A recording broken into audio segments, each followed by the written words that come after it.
I love you, Allah. The soul, it comes out of the human body in 6 stages. We want to speak about these 6 stages that Allah subhanahu wa ta'ala mentioned in the Quran, and they were mentioned by the Nabi sallallahu alayhi wa sallam in the ahadith.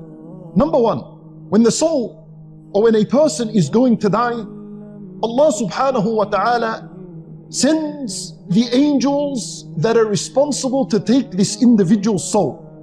Because even though it is Malakul Maut that takes the soul out, his job is the last job. And this Malakul Maut has an army of angels that work for him.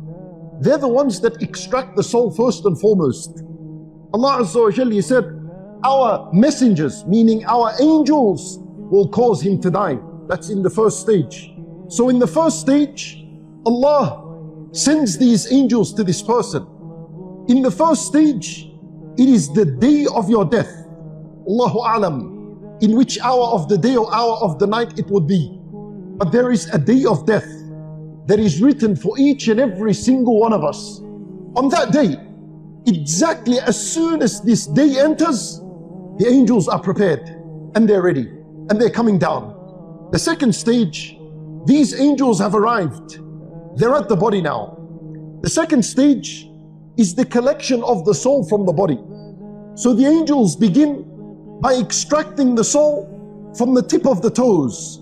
And as a result, the toes go cold and numb. And the soul is being pulled out upwards. So now it's collected from the foot. And it's collected from the shin. And it's collected from the knees. And a person begins to feel coldness and numbness in his feet. And it rises until it reaches the hips, until it reaches his abdominal area.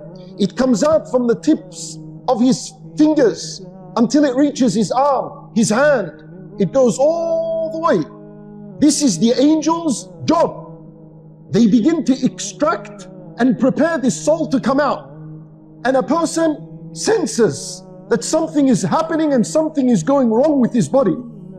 That's when all these machines, if he's in the hospital, begin to give abnormal readings.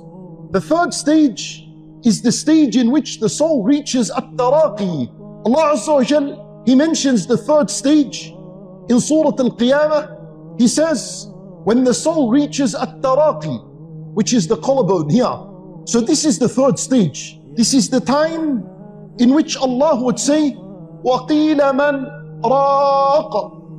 Those around him would say, where's the raqi? Where's the doctor? Where's the nurse?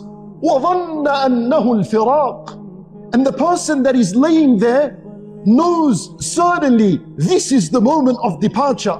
The fourth stage, Allah subhanahu wa ta'ala, He says in Surah Al-Waqi'ah, now the soul has moved from at-taraqi, from the collarbone, and it has pushed up towards al-hulqum, which is the throat. At that moment, Allah says, those around him are looking. There's nothing else they could do other than look at him. Allah Azza wa Jal, He says, and we are closer to him than you, however you cannot see it. What does this mean? It means that the angels of Allah are closer to him than you, and you cannot see them. And the dying person sees the angels. It is at this moment that the person experiences fitnatul mamat. This is the worst of the stages. This is the painful stage. This is the most difficult stage. And that is when a shaitan will have the last battle with you. He will use all his energy he has and all his skill to cause you to doubt Allah and His Messenger and Islam. The fifth stage, and this is now the extraction of the soul. And this is the job of Malakul Maut, the big boss. This is his job now. The final stage, Allah Azza wa Jal mentioned it in Surah Al-Nazi'at. 2 situations. Malak al-Maut ripping out the soul from this body. وَالنَّاشِطَاتِ نَشْطًا is an-nasht. An-nasht is to undo a shoelace effortlessly. That's how the believer's soul is extracted, whereas the disbeliever's soul, it is ripped out.